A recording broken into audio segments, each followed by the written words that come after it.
حدیث شریف ہے جو چپ رہا وہ سلامتی میں رہا، جو سلامتی میں رہا اس کی نجات ہو گئی، اس کی من سکت سلامہ ومن سلامہ نجا، او کما قال، جیسا کہ بیان کیا گیا۔ اس چپ سے مراد کیا ہے؟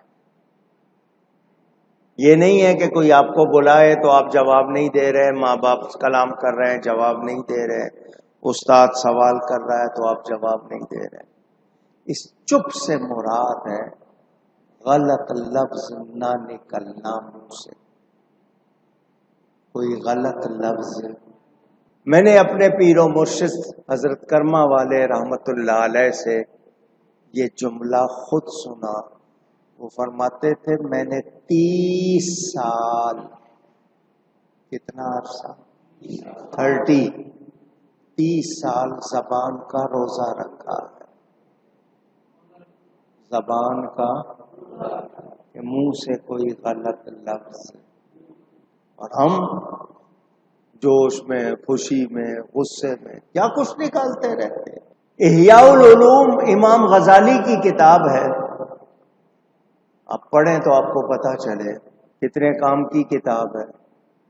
اس میں انہوں نے پورا باب، چیپٹر، ایک پورا حصہ لکھا ہے آفات زبان، زبان کی آفتوں کے بارے میں، کہ انسان پر سب سے زیادہ آفتیں اس کی زبان کی وجہ سے آتی۔ زبان بول کر 32 دانتوں میں بند ہو جاتی ہے، کسی کے دانت کم زیادہ ہوں تو وہ نہیں ہے، مشہور 32 ہیں اس لیے میں نے 32 کہا ہے، کسی کے کم زیادہ ہوں تو مجھے کوئی اعتراض۔